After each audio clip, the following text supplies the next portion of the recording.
Hello and welcome to the France 24 interview. Our guest today is Mahmoud Abbas, the President of the Palestinian Authority. Thank you, Mr. Abbas.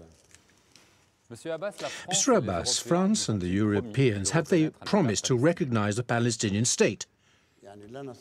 We couldn't say that these organizations have promised this, but all of the signs on the part of these organizations and governments demonstrate that they are expecting the right moment. They're waiting for the right moment to recognize Palestine. That's why, and you'll have noticed this, that a certain number of European governments have raised the level of their representation of the Palestinian state to the level of a general delegation,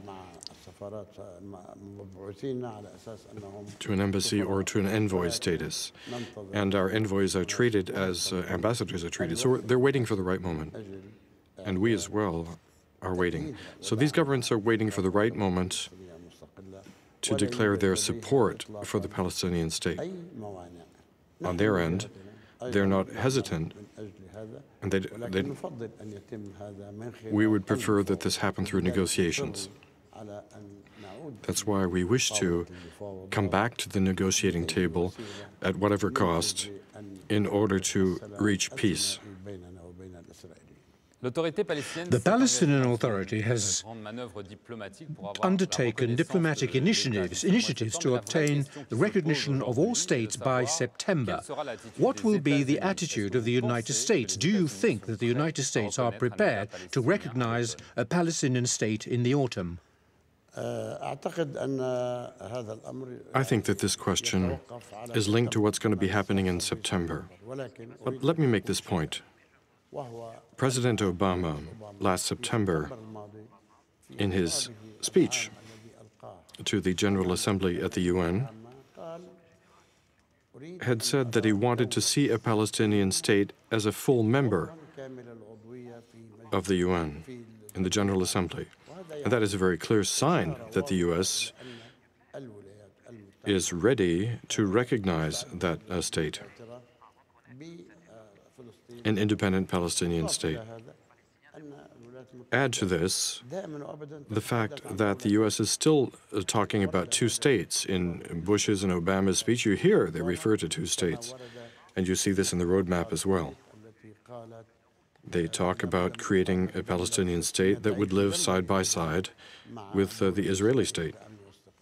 So we have a lot of signs on this principle, and a lot of clues from the U.S. is ready to recognize a Palestinian state. And if they didn't recognize the Palestinian state, then it would not be consistent or logical. It would be contrary to their international policy. On the one hand, there are the speeches, as you've just said, but then there are acts. In February, the United States vetoed a UN resolution by the Security Council of the UN against the Israeli settlements in the West Bank, and some interpreted this as a negative sign. It may be a sign, but we know quite well that the U.S. used their veto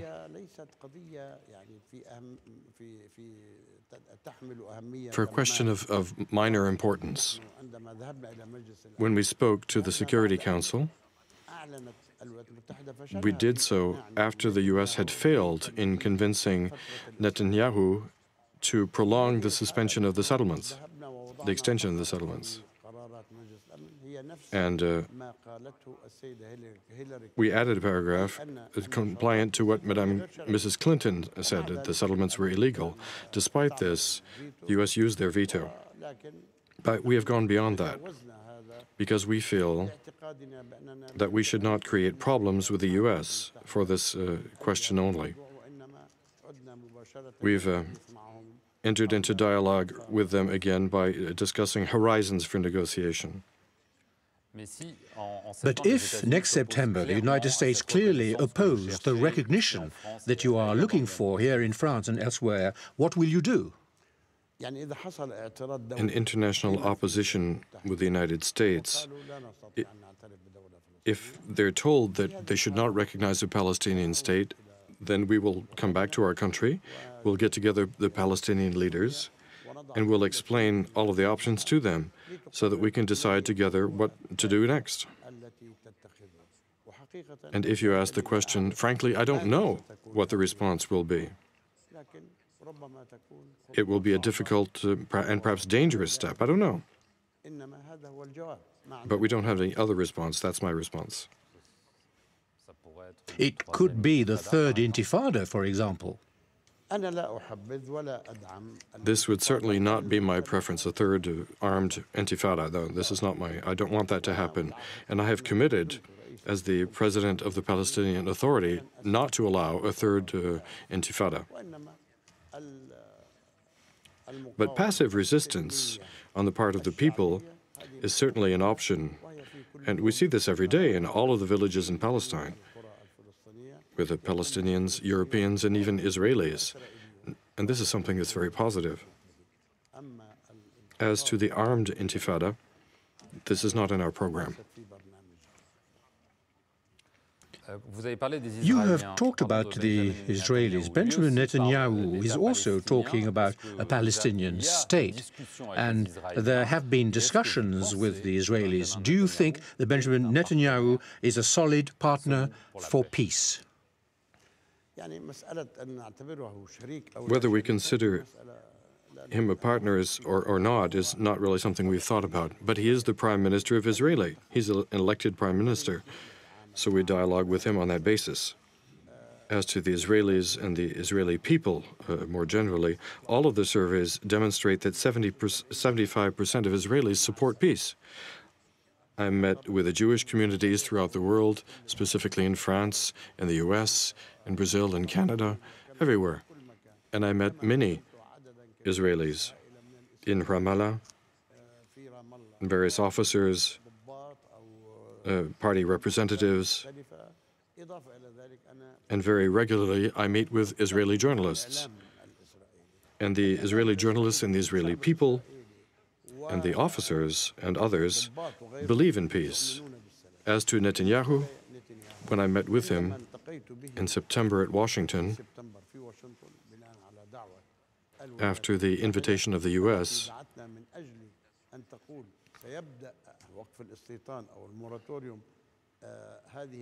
with respect to settlements, we went to Washington and we did not find that Mr. Netanyahu was ready. We had a dialogue with him at Sharm el-Sheikh. We weren't able to agree with him on stopping the settlements. We couldn't even decide on the agenda. To start talking about borders and so forth. They always said we have to start by talking about security, which is not logical. So today the negotiations with the Israelis are at a standstill, are they? There are no ongoing relations with the Israelis right now, because negotiations have to take place on a clear basis. On the tripartite Quartet release.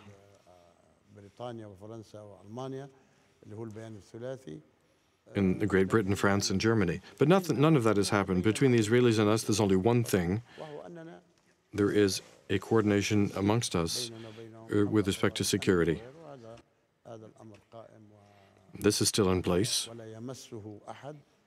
but there are no other relationships than that.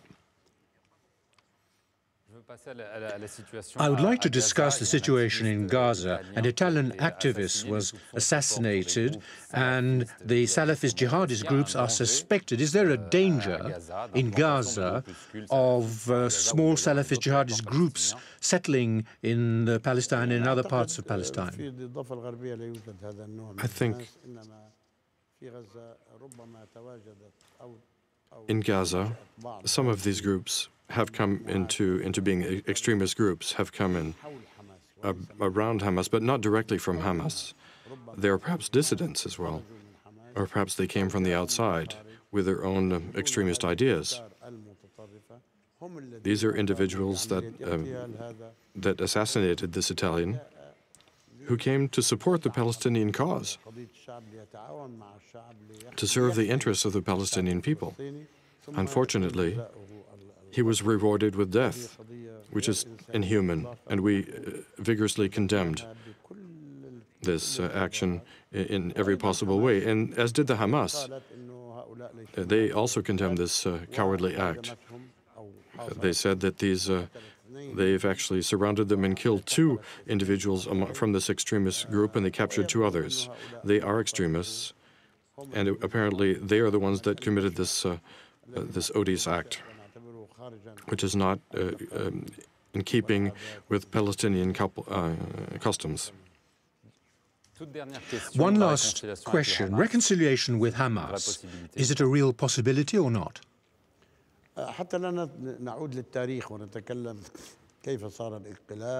To not go backwards and talk about details in the past and the efforts with the Egyptians to put together a reconciliation document, all of these efforts have not reached a final conclusion. 1 month I made a suggestion. I suggested that I go to Gaza and to get together to form a technocratic government that would be independent, and they could determine a date for presidential and legislative elections. That initiative was welcomed greatly by the whole world.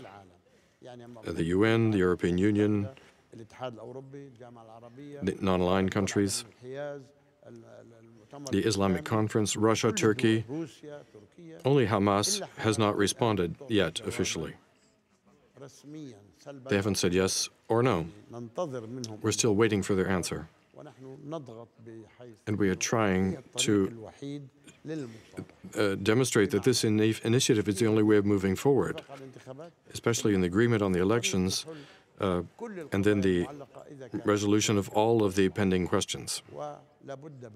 We need to reunify our country, because as Palestinians, we cannot declare an independent state if we're still divided. Very good, Mahmoud Abbas. Thank you very much for having been our guest on the France 24 interview, and thanks to our viewers for watching the interview. Thank you.